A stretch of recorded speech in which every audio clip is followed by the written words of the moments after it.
80/20।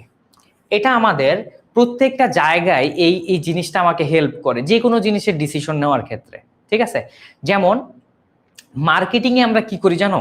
মার্কেটিংয়ের ভাষায় আমাদের 80% যে সেলটা হয়, 80% যে সেলটা হয়, এটা আমার 20% কাস্টমারই থাকে। 20% কাস্টমারই 80% কাস্টমার 80% মানে পারচেস করে।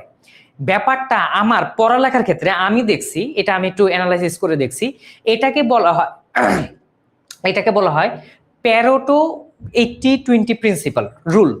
এই রুলটা আমরা কিভাবে করবো? এটা যে কোনো সাবজেক্টের ক্ষেত্রে হইতে পারে, যে কোনো সাবজেক্ট হইতে পারে। এটা একটু তোমরা মনোযোগ দিয়ে দেখবে, এটা তোমাদের লাইফের এক্সামের হ্যাক হিসেবে আসতে পারে। যেরকম তুমি খেয়াল করবা যে 80% কোশ্চেন, ওইটা দেখবা যে মনে করো বিগত 4-5 বছর সালের তুমি কোশ্চেন সলভ করো, দেখবা যে 80% কোশ্চেন ওই 20% টপিকস থেকেই আসবে। 80% কোশ্চেন তোমার সেম টপিকস থেকেই আসবে ওই 20%। তার মানে তোমাকে এই 20% যে কোথা থেকে আসতেছে এইটা তোমাকে ফাইন্ড আউট করতে হবে। এটা তুমি কোশ্চেন অ্যানালাইসিস করবা যে আমার এই টপিকস থেকে আসে, এই টপিকস থেকেই আমার 80% কোশ্চেন আসে। সো আমাকে এই 20% টপিকসটা ভালোভাবে আমাকে ফাইন্ড আউট করতে হবে। যেমন আমি তোমাকে বলি, নর্মালি চিন্তা করো, অ্যাকাউন্টিং এর ক্ষেত্রে আমি তোমাদেরকে বলি, লাইক অবচয়ের ক্ষেত্রে ফার্স্ট পেপারে যে আসবাবপত্রের অবচয়ের চ্যাপ্টার আছে, দৃশ্যমান অদৃশ্যমান সম্পদের হিসাব রক্ষণ, দেখবে এখানে অনেকগুলা পদ্ধতি আছে, কিন্তু দেখবা ম্যাক্সিমাম 80-90% শিওর যে এখান থেকে সরলরৈখিক বা ক্রমহ্রাসমান জের পদ্ধতি থেকে আসবে, ঠিক আছে তাই না? আবার ব্যাংক সমন্বয় বিবরণীতে যাও, ওখানে দেখবা যে 80-90% শিওর একক জের পদ্ধতিতে আসবে। এবং একক জের পদ্ধতির থেকেও ওইখানে দেখবা ম্যাক্সিমাম টাইমে, তোমরা কিভাবে শিখছো আমি জানি না, তোমরা দেখবা সবসময় নগদান বই অনুযায়ী ব্যাংক জমার উদ্বৃত্ত এই লাইনটা দিয়েই শুরু হয়। এগুলো আমার অ্যানালাইসিসে বলতেছে আমি তোমাদেরকে, নগদান বই অনুযায়ী ব্যাংক জমার উদ্বৃত্ত নিয়ে শুরু হয়, এই ধরনের অঙ্ক থাকবে। তারপরে আবার দেখবা যে আর্থিক করতে যাও, দেখবা যে সবগুলা বোর্ডেই মোট মুনাফা, নিট মুনাফা, আর্থিক সেম সমন্বয়গুলা দিতেছে, সেম জিনিসগুলাই। তার মানে দেখো, তুমি ফাইন্ড আউট করতে পারো যে ভাই এখান থেকে কোশ্চেন আসে 80%, এখান থেকে কোশ্চেন আসে, ওই 80% যে সেম জিনিস রিপিট করতেছে, এটা কিন্তু খুব বড় কিছু না, ওটা কিন্তু 20%। So you have to be smart and you have to be brilliant for your better success, ঠিক আছে? অবভিয়াসলি স্মার্ট ওয়ার্ক তোমাকে করতে হবে।